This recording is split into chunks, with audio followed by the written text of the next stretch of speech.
Hello traders, Frank Paul speaking with you on Saturday, April 21st, 2012. Welcome to our latest complimentary weekend video presentation made available to members of the public, not just members of the Fibonacci Swing Trader service. And I'm glad to report that we found a way to make this thing easier. So we're going to talk about that today. An easier way to apply our adaptation of the triple screen concept borrowed from Dr. Alexander Elder in his excellent book, Trading for a Living. I have to stress our adaptation is different. If you look at Elder's description of his concept, his version of it, basically you look for a trend reading on a higher time frame, a momentum reading on a middle time frame, and then a lower time frame to place resting buy sell stops. And we're using a different concept here, although I think it's fairly true to the spirit of the triple screen. This is just basically, it's not a piece of jargon. What it is a way to apply the principle of top-down analysis. You hear multiple trading authorities urge you to take into account a number of different time frames at once when you make a trading decision, and I think that's an indisputable law of proper trading. You have to look at multiple time frames. But what the triple screen concept does is apply that. It basically gives you parameters, very clear and simple ones, instead of just saying, okay, well today we're going to look at the monthly and the daily and the 4-hour, and what if somewhere between those different time frames there's disagreement.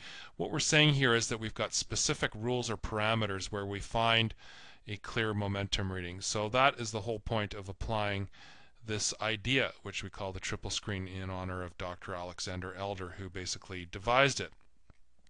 Now, the way we've made things simpler in the Fibonacci Swing Trader Daily Update service is that instead of using swing points across multiple time frames to identify the tradable trend, as we had been doing since October last year, we're now using parabolic SAR for that purpose.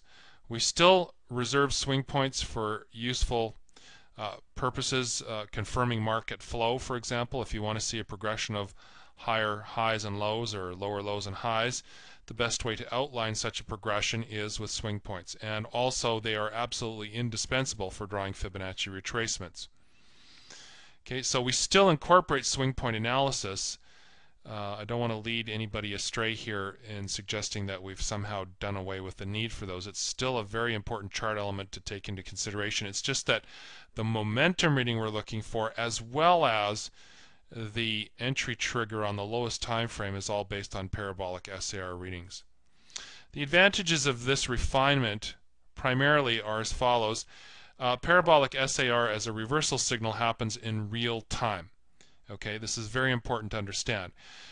When you look at an open on a specific bar, parabolic SAR will tend to paint in the same way as the bar prior on the open, unless price just opens right on the parabolic value. But if we had been in an uptrend and the last bar was bullish and there's a notable gap between price and parabolic SAR, then it will paint in bullish on the open. But if during that bar price instead puts in a low, one which exceeds parabolic SAR to the downside, in real time it will flip from green to red, from bullish, i.e. dots underneath price, to dots above.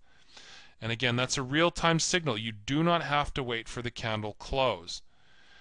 Unlike other indicators, for example, stochastics, RSI, and what have you. With those indicators, you do have to wait for the candle close, because that's just the way the indicator is constructed. That's not true with parabolic SAR. So real-time reversal signals are handy because sometimes you can get in quicker. On a reversal, you don't have to wait as long and possibly let price slip away on you. The other thing that I really like about parabolic SAR, when used specifically in this configuration, never on a single time frame basis, is that it's basically a binary indicator. There are only two display options. It's either up or down, bullish or bearish. There are no shades of gray readings with parabolic SAR. There are certainly fake out readings, garbage readings when you're stuck in some kind of consolidation. Those do happen. But the whole point of the triple screen method is when we find the same reading on 3 consecutive time frames, chances are we really are in a trending market, not a corrective or consolidating market. So that's really nice. It's a real time and it's a simple on-off kind of binary indicator. You don't have a stochastics value that's somewhere around a middle threshold, or those various sort of hard to interpret linear readings that you see elsewhere. So definitely some advantages which make it easier to apply. That's really what we're going for here. Nothing has changed in the basic concept. Since we've been using the triple screen method, we're trying to find momentum on 3 consecutive time frames. And before we were trying to do it with swing points. Unfortunately, swing points can be tricky because you get conflicts among multiple time frames. And within a longer lasting retracement, you can get multiple swing points. Let's say we're looking to sell a rally. You can get multiple swing points within a larger overlapping correction. So a swing point reading can give you a false reading, whereas often parabolic won't reverse until the market is trending down again well and truly. So definitely some advantages to be had, and we're doing this again to make the methodology as easy to apply as we possibly can. So in a nutshell, here's how it works. Now I'm really condensing down this method into its briefest core elements. There are nuances and details in addition you need to be aware of. But this is how it basically works. Again, find 3 consecutive time frames which generate the same parabolic SAR reading.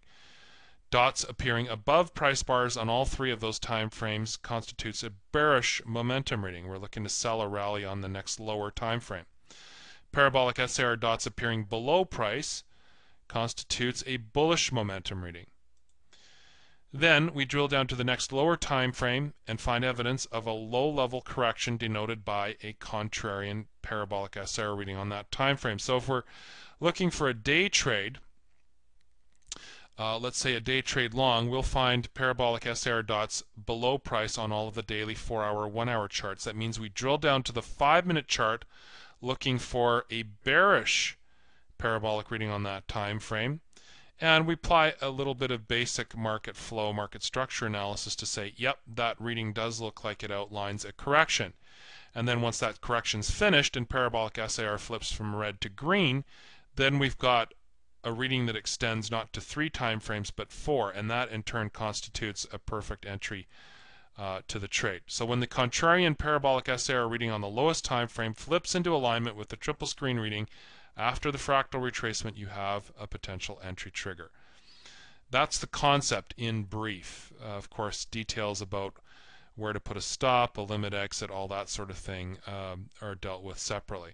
So what I'd like to do is just flip into a chart illustration which runs you through this methodology, and you'll see how simple and easy it is. Certainly once you've had the chance to demo trade with it, practice it, and become quite familiar with it. So let's do that now. Flip into chart mode.